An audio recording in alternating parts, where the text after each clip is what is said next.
High বন্ধুরা, তোমরা সবাই কেমন আছো? আশা করি ভালো আছো। বন্ধুরা, তোমরা গল্প শোনার জন্য একেবারে সঠিক জায়গায় এসে পড়েছ। আমাদের এই গল্প এক্স ইউটিউব চ্যানেলে প্রতিদিন রাত 9টায় নতুন নতুন ভিডিও দেখতে হলে চ্যানেলটি এখনই সাবস্ক্রাইব করে পাশে থাকা বেল আইকনটি অন করে নাও। যখনই ভিডিও পাবলিশ হবে ভিডিওর নোটিফিকেশন পেয়ে যাবে তাড়াতাড়ি। বেল আইকন অন না করলে ভিডিও কিন্তু পৌঁছাবে না তোমাদের কাছে। তাহলে চলো বন্ধুরা, বেশি না কথা বাড়িয়ে শুরু করা যাক। আমার নাম কামিনী, বয়স 43। স্বামী মারা গেছে অনেক বছর হলো। তখন ছেলেটা কমল মাত্র স্কুলে পড়ে। আজ সে 25 বছরের যুবক, শহরের নাম করা এক কোম্পানিতে কাজ করে। আমরা তিনজন একসাথে থাকি, আমি, কমল আর আমার মা। আমি সবসময় খুব মিশুক, নিজের যত কষ্টই হোক বাইরে হাসি মুখে থাকি। বন্ধুরা এখনো বলে, তুই এত সুন্দর কেন রে কামিনী?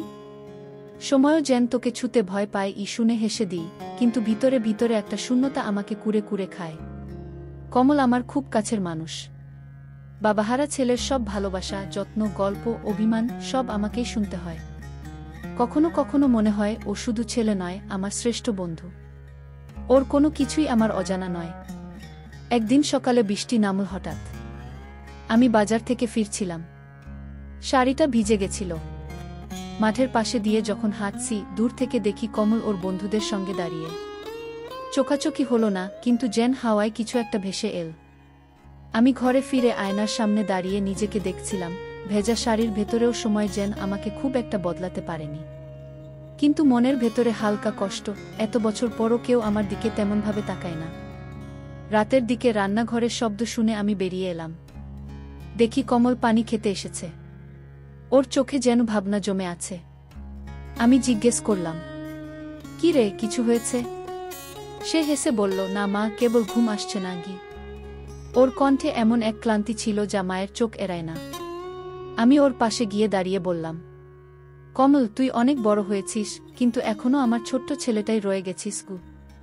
ও হালকা হেসে বলল, তুমি না থাকলে আমি কে হতাম মা? সেই রাতে আমাদের মধ্যে এক অদ্ভুত নীরবতা নেমে এল। কোনো কথা না বলেও যেন অনেক কিছু বলা হয়ে গেল। মা আর ছেলে, কিন্তু মনের গভীরে কত অজানা কথার ঢেউ জমে থাকে সেটা বুঝলাম সেদিন।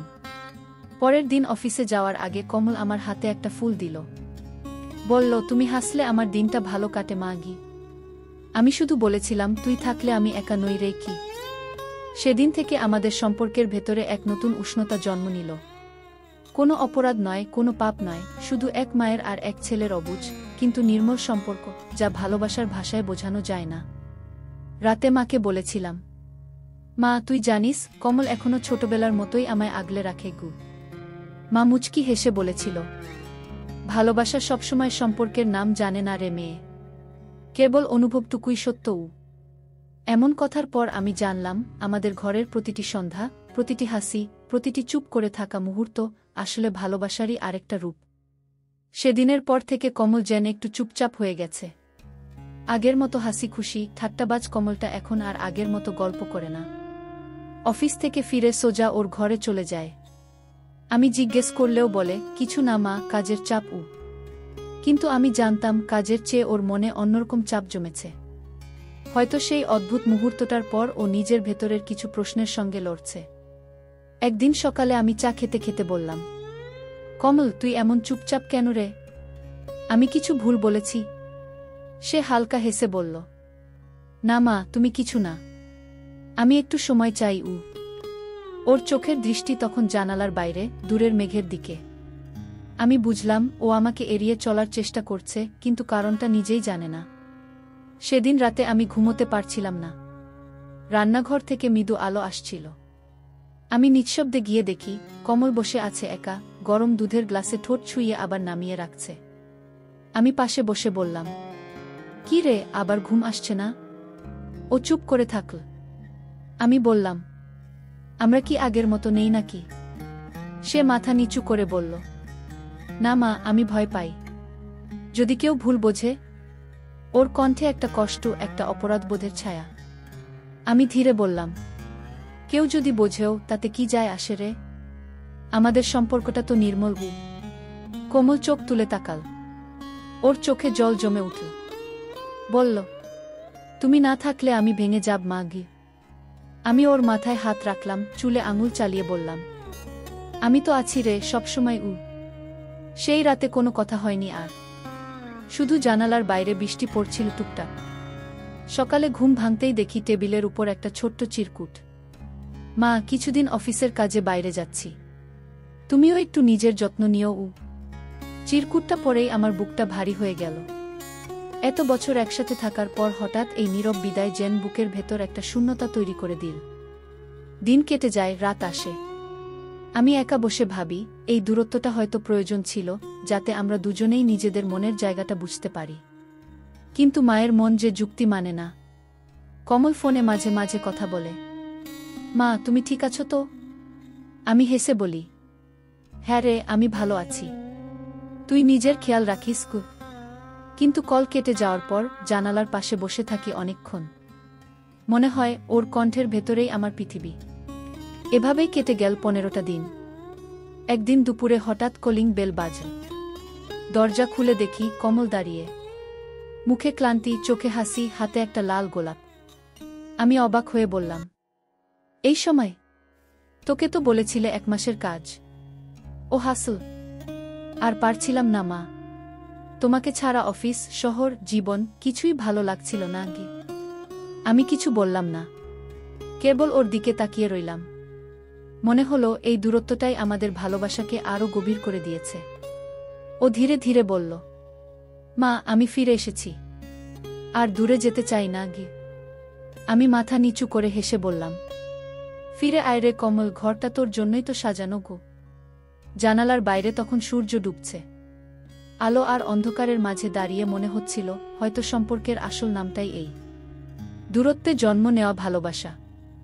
সন্ধ্যার পর ঘরে আলো জ্বলতেই কমল ফিরে এসেছে বলে আবার একবার ঘর ভরে উঠল হাসি, গন্ধ আর এক অদ্ভুত উষ্ণতায়।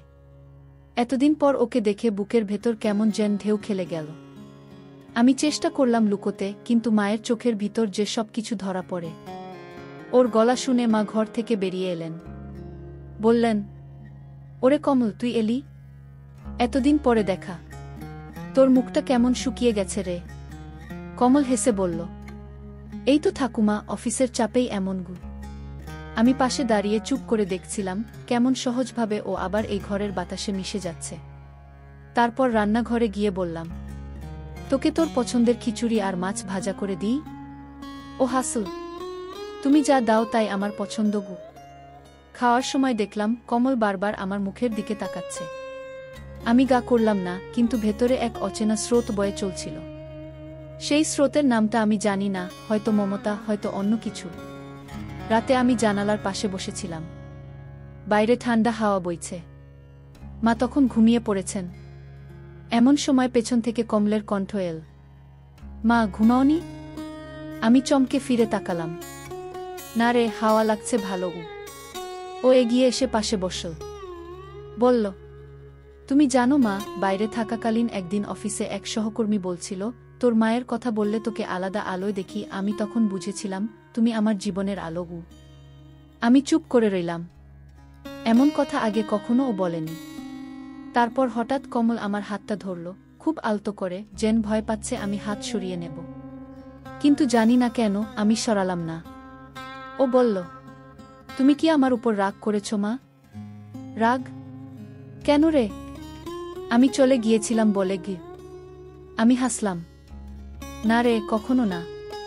মাঝে মাঝে দূরে গেলে বোঝা যায় কে কতটা নিজের। ওর চোখে তখন সেই পুরনো চেনা কোমলতা, কিন্তু তার ভিতরেও যেন কিছু নতুন কিছু জেগে উঠেছে। আমি হালকা করে বললাম, কমল তুই আমার ছোট্ট ছেলেটাই রয়ে গেছিস। ও মাথা নিচু করে বলল, ছোট্ট ছেলেটা হয়তো বড় হয়ে গেছে মা, কিন্তু ভালোবাসাটা আগের মতোই আছে। ওর গলায় এমন এক ভারী সুর যেটা শুনে বুক কেঁপে উঠল। বাইরে হাওয়া জোরে বইছে আর ঘরের ভেতরে যেন সব শব্দ থেমে গেছে। আমি ধীরে উঠে বললাম, চল ঘুমিয়ে পড়ো, অনেক রাত হলো। ও দাঁড়িয়ে গেল, কিন্তু দরজায় গিয়ে একবার ফিরে তাকাল। সেই দৃষ্টিতে ছিল এক অচেনা অনুভব, মায়ের প্রতি নয়, যেন এক নারীর প্রতি শ্রদ্ধা, টান আর কিছু অজানা কথা যা মুখে আসে না। রাতটা আমার কেটে গেল অস্থিরতায়। জানালার পাশে বসে ভাবছিলাম, এই টানটা কিসের? মায়ের মমতা নাকি সময়ের খেলায় বদলে যাওয়া অনুভব? আমার বুকের ভেতর কিছু একটা জমছে, যা না বলা যায় না অস্বীকার করা যায়। সকালে উঠে দেখি কমল বারান্দায় দাঁড়িয়ে আছে। সূর্যের আলো তার মুখে পড়েছে। আমি বললাম, চা দিব? ও হেসে বলল, তুমি থাকলেই আমার সকাল শুরু হয় গি। আমি এক মুহূর্তের জন্য চোখ সরাতে পারলাম না। মনে হলো এই ছেলেটা এখন কেবল আমার সন্তান নয়, ও এখন আমার জীবনের সবচেয়ে গভীর সঙ্গী, যার সঙ্গে আমি কাঁদতে পারি, হাসতে পারি, এমনকি চুপ করে থাকতে পারি। সেদিন মাকে দেখলাম আঙিনায় বসে সূর্যের আলো নিচ্ছেন। আমি পাশে গিয়ে বসলাম। মা মুচকি হেসে বললেন, কমল ফিরে এসেছে দেখে তোর মুখে আবার আলো ফিরে এসেছে, তাই না? আমি কিছু বললাম না, শুধু বললাম, হয়তো ভালোবাসা সবসময় সম্পর্কের নামে বাধা পড়ে না মা। মা চুপ করে আমার মুখের দিকে তাকিয়ে রইলেন, যেন সব বুঝে গেছেন। দিনের আলো মুছে গেলে আমি বারান্দায় বসেছিলাম। কমল এসে পাশে বসল, কোনো কথা না বলে। বাতাসে ভেসে এলো গন্ধ, বৃষ্টি নামছে দূরে কোথাও। ও হঠাৎ বলল, মা তুমি জানো, যখন দূরে ছিলাম প্রতিদিন রাতে মনে হতো তুমি ঠিক পাশে বসে আছো গু। আমি চুপ করে রইলাম। তারপর ধীরে বললাম, কমল, কিছু সম্পর্কের নাম নেই রে, কিন্তু অনুভবটা যত গভীর হয় ততই সত্যি লাগে গু। ও আমার দিকে তাকিয়ে রইল অনেকক্ষণ। তারপর বলল, তাহলে তুমি বলো আমাদের সম্পর্কটার নাম কি? আমি হেসে বললাম, হয়তো অচেনা অনুভব গু। বাইরে তখন মেঘের গর্জন, বাতাসে বৃষ্টির গন্ধ। মনে হচ্ছিল এই রাতটা কোনো এক নতুন গল্পের শুরু, এক ভালোবাসা যেটার কোনো নাম নেই, শুধু আছে অদ্ভুত এক উষ্ণতা। রাত তখন গভীর। জানালার কাছে বৃষ্টির ফোঁটা টুপটাপ বাজছে, আর বাতাসে কেমন এক পুরনো গন্ধ, মাটি, ফুল আর কিছু অচেনা স্মৃতি মিশে আছে তাতে। আমি একা বসে আছি জানালার পাশে। কমল আজ অফিস থেকে একটু দেরি করে ফিরবে বলেছিল, কিন্তু ঘড়ির কাঁটা পেরিয়ে গেছে অনেক। মনটা কেমন যেন অস্থির হয়ে আছে। এই বৃষ্টির রাতগুলো আমার কাছে সবসময় একরকম, ভেজা হাওয়া, পুরনো দিনের স্মৃতি, আর বুকের গভীরে এক ফাঁকা জায়গা। কিন্তু আজ মনে হচ্ছে সেই ফাঁকা জায়গাটা ধীরে ধীরে কারো উপস্থিতিতে ভরে যাচ্ছে। বাইরে হঠাৎ গাড়ির হেডলাইটের আলো পড়ে ঘরে, তারপর গেটের শব্দ। আমি ছুটে বারান্দায় গেলাম। দেখি কমল ভিজে শার্টে দাঁড়িয়ে, চুল থেকে জল ঝরছে, মুখে সেই চেনা ক্লান্তি আর মায়া। বললাম, এই ভিজে এলি? ছাতা ছিল না? ও হেসে বলল, বৃষ্টি দেখেই ছাতা বন্ধ করে দিলাম মা। মনে হলো তোমার কাছে ফেরার এই রাতটা এমনই হওয়া উচিতকে। আমি মৃদু হেসে ওর হাতে তোয়ালে দিলাম। বললাম, চল গরম চা দিই গু। ও বলল, তুমি পাশে থাকলেই সব গরম হয়ে যায় মা গু। আমি হেসে ঘুরে চা বানাতে গেলাম। কিন্তু ওর সেই কথাটা কানে লেগে রইল, যেন প্রতিটা শব্দ আলাদা করে বাজছে। চা হাতে নিয়ে ফিরে দেখি ও জানালার পাশে দাঁড়িয়ে। বাইরে ঝমঝম বৃষ্টি পড়ছে, আর ওর মুখে আলো ছায়ার খেলা। ও বলল, মা তুমি জানো, এই বৃষ্টির গন্ধে তোমার গায়ের গন্ধটাও পাই। আমার বুক কেঁপে উঠল। চুপ করে দাঁড়িয়ে রইলাম। শুধু চায়ের ধোঁয়া আর বৃষ্টির শব্দ আমাদের মাঝে। আমি বললাম, কমল, কিছু কথা না বলাই ভালো রে কি? ও মৃদু হেসে বলল, তুমি তো কিছুই বলো না মা, কিন্তু চোখে সব কথা লিখে রাখো গো। ওর কণ্ঠে এমন এক কোমল উষ্ণতা, যা একদিকে নির্ভেজাল, আবার অন্যদিকে কেমন যেন অনির্বচনীয়। আমি নিজেকে সামলে বললাম, চল গরম জামা পরে নিস কি? ও মাথা নেড়ে কাছে এসে বলল, তুমি না থাকলে আমার এই ঘরটা ফাঁকা লাগে মা গি। আমি নরম গলায় বললাম, ঘর তো তুই আমি মিলে গড়ে তুলেছি রে, ফাঁকা হবে কেন? ও এক মুহূর্তের জন্য চুপ করে আমার দিকে তাকিয়ে রইল। তার চোখে যে ভালোবাসা, তাতে কোনো দোষ নেই, শুধু গভীর মমতা, এক অজানা বন্ধনের ছোঁয়া। বৃষ্টি তখন আরো জোরে নামছে। আমি বললাম, এই দেখ কেমন ঝরছে। মনে হচ্ছে আকাশও আজ কারো কথা মনে করেছে গি। ও হেসে বলল, হয়তো আমাদের কথাই মনে পড়েছে আকাশের গু। আমরা দুজনেই তখন জানালার পাশে, একে অপরের খুব কাছাকাছি। বাইরে ঝড়ের শব্দ, আর ভেতরে এক নীরব আবেশ, যেন সময় থমকে আছে। আমি ওর চুলে হাত বুলিয়ে বললাম, ছোটবেলায় এমন বৃষ্টিতে তোকে কোলে নিয়ে ঘুম পাড়াতাম গ। ও চোখ বন্ধ করে বলল, আজও যদি তুমি মাথায় হাত রাখো সব কষ্ট ঘুচে যায় মা গু। আমি নিঃশব্দে হাত রাখলাম ওর মাথায়। ওর শরীরটা হালকা কেঁপে উঠল, তারপর যেন প্রশান্তি ছড়িয়ে পড়ল চারপাশে। বাইরে বৃষ্টির শব্দে ভেসে গেল বাক্য, শুধু বাতাস জানল মাছেলের সেই নির্মল সম্পর্কের উষ্ণতা ঠিক কতটা গভীর হতে পারে। রাতের শেষে চুপচাপ বসে আমি ভাবছিলাম, ভালোবাসা কখনোই সীমা মানে না। তার কোনো রূপ নেই, কোনো নাম নেই, শুধু অনুভব। এই বৃষ্টির রাত যেন সেই অনুভবের সাক্ষী হয়ে থাকুক, যেখানে এক মায়ের হৃদয় তার সন্তানের ভালোবাসায় নতুন করে বাঁচতে শেখে। সকালে জানালার পাশে রোদ পড়তেই কমল বলল, মা, কালকের রাতটা মনে থাকবে সারা জীবনও। আমি হেসে বললাম, কারণ সেই রাতেই হয়তো আমাদের সম্পর্কটা নতুন করে ফিরে এল, বৃষ্টির মতোই নির্মল আর ভালোবাসার মতোই অনন্ত। সন্ধ্যার আলো আস্তে আস্তে মিলিয়ে যাচ্ছে। বারান্দার বাতাসে এখনও বৃষ্টির গন্ধ টের পাওয়া যায়। আকাশে একটা বড় চাঁদ উঠেছে, কিন্তু তার আলো ঘরের ভেতর ঢুকতে পারছে না।